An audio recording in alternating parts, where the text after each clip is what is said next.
Price the lord. திபாவோட real life இன்சிடென்ட்டை பற்றி தான் பார்த்துட்ருக்கோம். திபா ஃபர்ஸ்ட் ரவுண்டை கிளியர் பண்ணிவிட்டு செகண்ட் ரவுண்ட் போய் சரியாக பேசாததால் ரிஜெக்ட் ஆகிட்டாங்கன்னு சொன்னேன். அதே டைம் அந்த செகண்ட் ரவுண்டை அவங்க கிளியர் பண்ணிட்டாங்கன்னு லாஸ்ட் ஆடியோவில் சொன்னேன். அங்கே ஆக்சுவலாக என்ன ட்விஸ்ட் நடந்துச்சுன்னு பார்ப்போமா? திபா மட்டும் செகண்ட் ரவுண்டில் ரிஜெக்ட் ஆகலைங்க. திபா கூட சேர்ந்து 20 பேர் ரிஜெக்ட் ஆனாங்க. அந்த ரிஜெக்ட் ஆன 20 பேருக்கும் HR இன்னொரு வாய்ப்பு கொடுத்து பேச வச்சாங்க. It means second chance. அந்த செகண்ட் சான்ஸ்ல ரிஜெக்ட் பண்ணப்பட்ட 20 பேருக்கும் காமனா கொடுத்த டாபிக் உங்களோட ஸ்ட்ரென்த் அண்ட் வீக்னஸ் பத்தி பேசுங்கன்னு தான். யூஸ்வலா புதுசா வேலை தேடுறவங்களோட ரெஸ்யூம்ல அவங்களோட ஸ்ட்ரென்த் அண்ட் வீக்னஸ் போட்டிருப்பாங்க. நம்ம திபாவும் போட்டிருந்தாங்க. ஸோ HR பேச சொன்ன அந்த டாப்பிக்கை பத்தி திபா ரெஸ்யூமை பார்த்து மனப்பாடம் பண்ணி அதை அப்படியே சொல்லிட்டாங்க.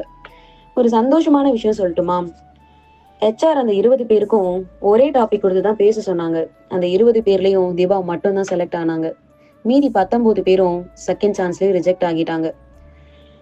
ஒரு பக்கம் யோசிச்சா ஏன் HR ரிஜெக்ட் ஆனவங்களுக்கு செகண்ட் சான்ஸ் கொடுக்கணும்? அந்த செகண்ட் சான்ஸ்லயும் ஏன் திபாவோட ரெஸ்யூம்ல இருந்த ஸ்ட்ரென்த் அண்ட் வீக்னஸ் பத்தி கேட்கணும்? அந்த செகண்ட் சான்ஸ்லயும் ஏன் திபாவை மட்டும் செலக்ட் பண்ணணும்? இல்ல திபா தான் நினைச்சிருப்பாங்களா HR ரிஜெக்ட் பண்ணவங்களுக்கு செகண்ட் சான்ஸ் கொடுப்பாங்க, அதுல நம்ம மட்டும் தான் செலக்ட் ஆகணும். இதுக்கெல்லாம் பேர் என்னங்க? அதுதாங்க கிருபை.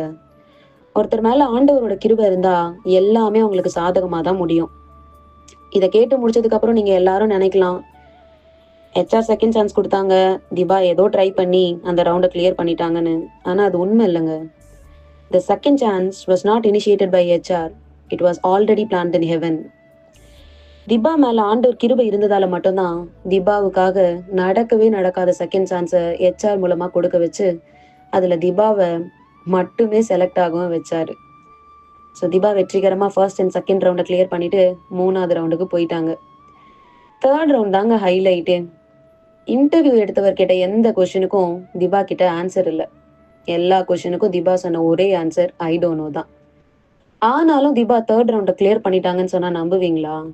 அந்த தேர்ட் ரவுண்ட்ல நிஜமாவே என்ன நடந்துச்சுன்னு அடுத்த ஆடியோல சொல்றேன். Praise the Lord. என் கால்கள் சாடுகிடும் நேரமெல்லாம் தாங்கி நீரே உந்தன் கிருபையாலே. என் கால்கள் சறுக்கிடும் நேரமெல்லாம் தாங்கி நீரே உந்தன் கிருபையாலே. உந்தன் ஆறுதல் உள்ளத்தை தேற்றினதே, நான் இருப்பதும் கிருபையாலே.